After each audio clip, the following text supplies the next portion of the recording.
Olá, meus queridos. Que a graça e a paz do nosso Senhor Jesus Cristo esteja com todos nós, inclusive comigo. É o que eu digo em todos os vídeos, ou quase todos.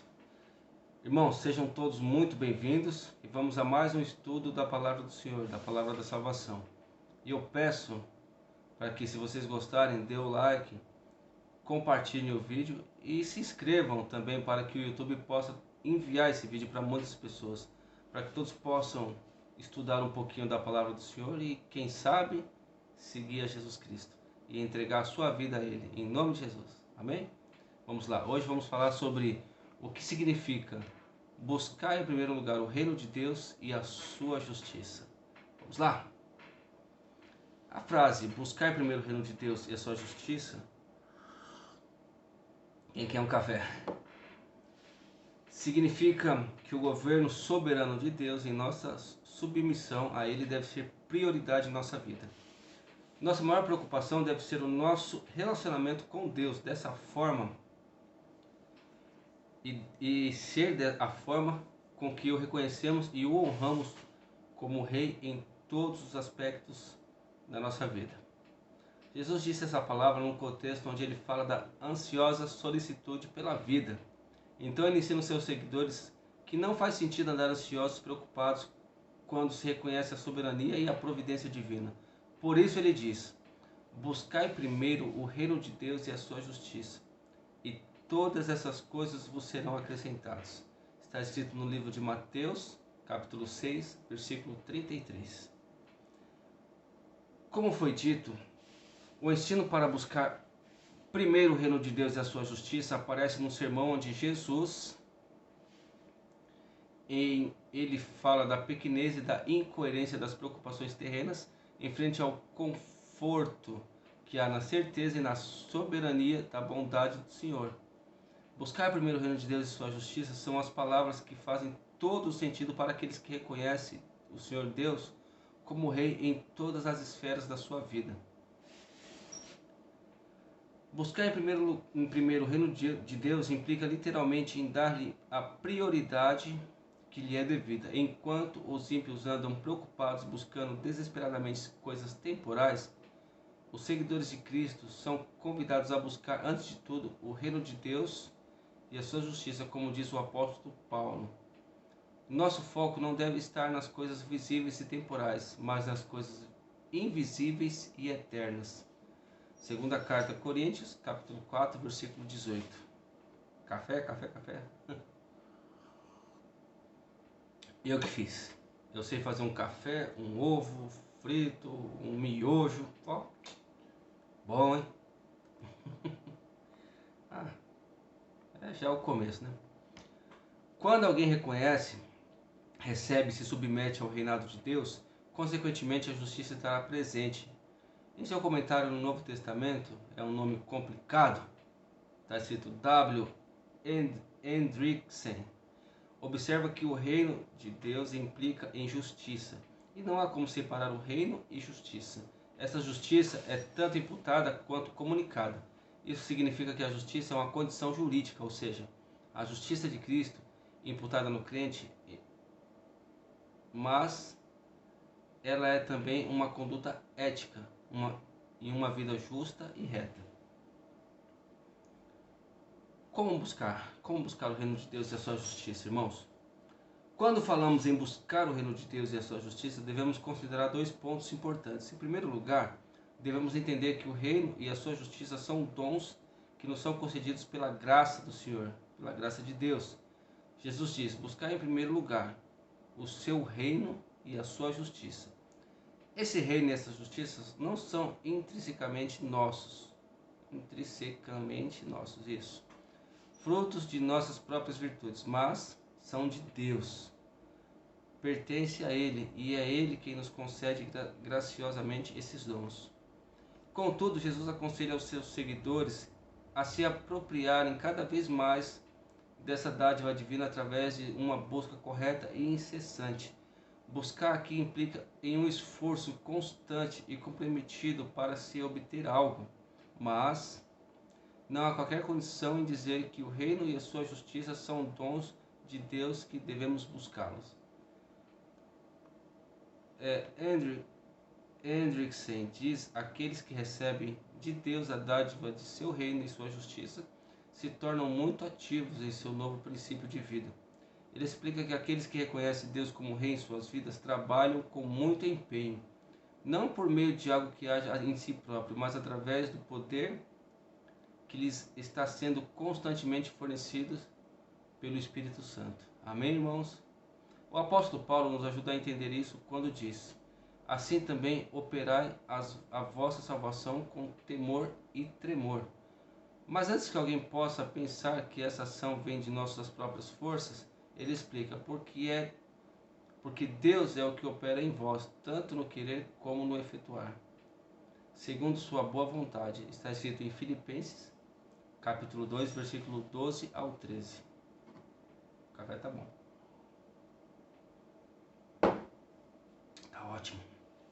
A exortação de Jesus, de fato, é buscar primeiro o reino de Deus e a sua justiça. Nós, porém, podemos obedecer essas palavras pelo poder do próprio Deus, que opera em nós através do Espírito Santo.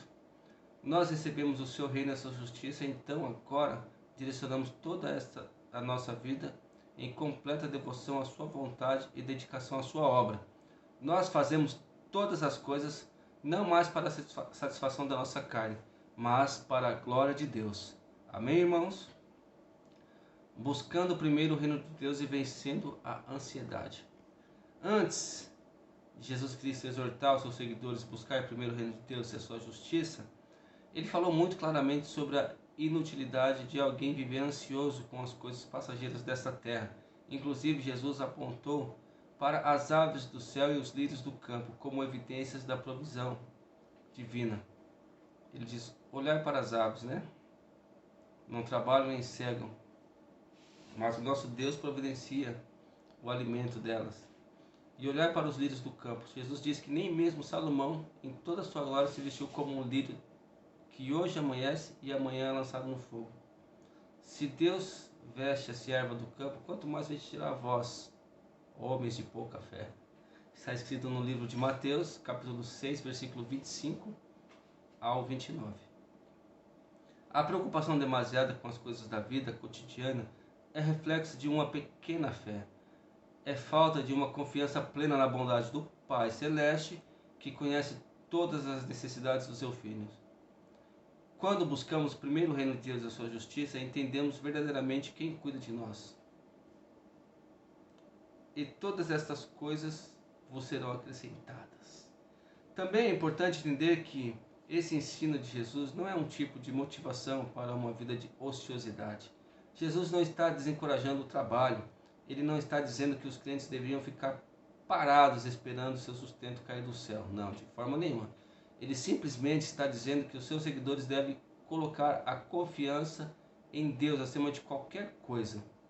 Sim, o ensino de Jesus é buscar primeiro o reino de Deus e a sua justiça. E devemos fazer isto confiando que as demais coisas vos serão acrescentadas. Mas isso não significa parar de trabalhar e viver pela fé. Antes, significa viver pela fé em todas as esferas da vida, incluindo o trabalho, a fim de refletir um coração em que Deus é reconhecido como Rei.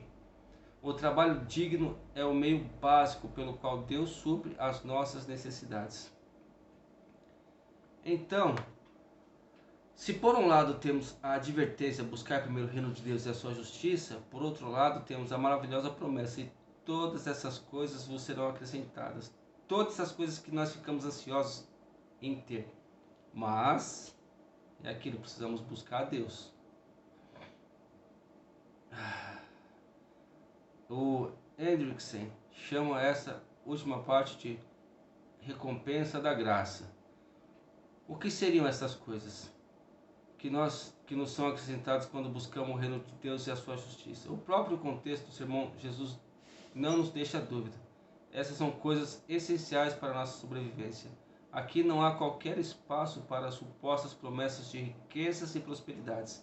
Deus pode, se Ele quiser, fazer prosperar um de seus servos, mas a sua promessa diz respeito ao nosso sustento diário. Por isso, oramos ao Pai: Venha ao teu reino, seja feita a tua vontade, assim na terra como no céu.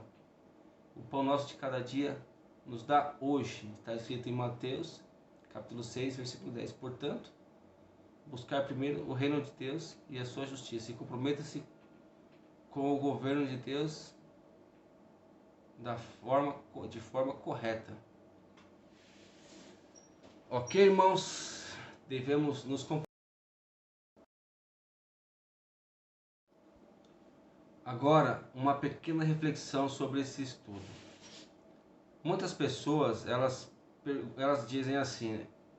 A minha oração não funciona, Deus não me escuta, tudo que eu peço acontece ao contrário. Irmãos, será que nós sabemos o que pedimos? Será que a gente consegue observar a nós mesmos? Veja bem, o que você deve fazer?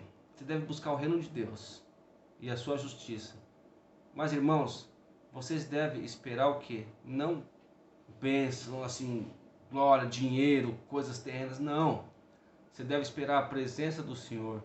Você deve esperar que Deus haja no seu coração, transforme a sua vida, mude você e faça você ser mais bondoso, mais carinhoso,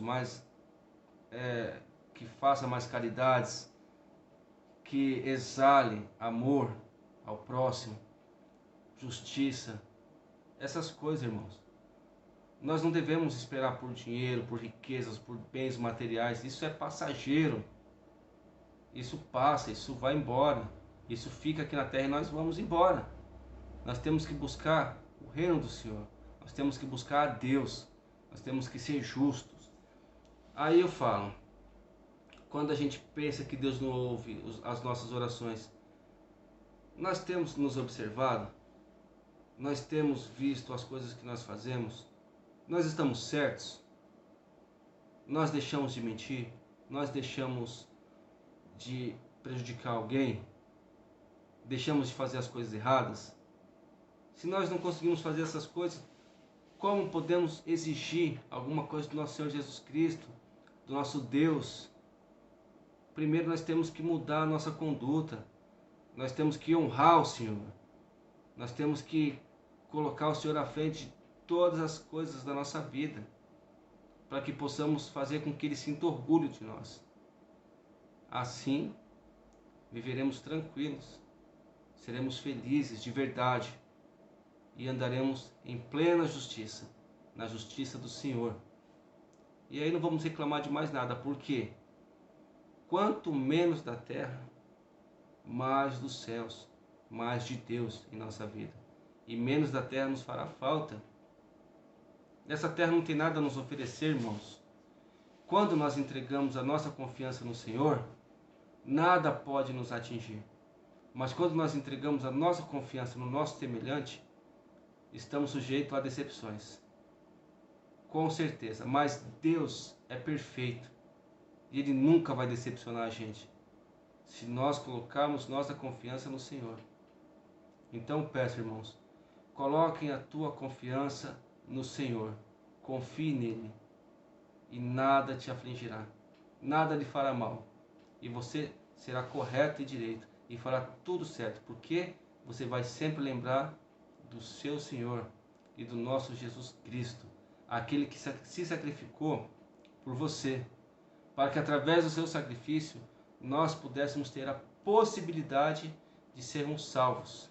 Se nós cremos no Senhor, acreditarmos em Jesus Cristo, que Ele é o Filho do nosso Deus, e andarmos corretamente, em plena justiça, nos arrependermos dos nossos pecados e aceitar Jesus Cristo como único, suficiente, exclusivo e eterno Salvador. Amém, irmãos? Creiam em Deus. Creiam em Deus. Amém? Que a graça e a paz do nosso Senhor Jesus Cristo esteja com todos nós. Em nome de Jesus, inclusive comigo. Orem por todo mundo. Amigos, inimigos, parentes, conhecidos, desconhecidos, todos. Não guardem mágoa no coração. Sejam perfeitos, como perfeito é o vosso Pai que está no céu. Isso nos foi passado e eu creio que é possível. Amém? Um abraço, irmãos. Fiquem com Deus e até o próximo vídeo. Que Deus abençoe a todos. Em nome de Jesus. Amém. Tchau, tchau.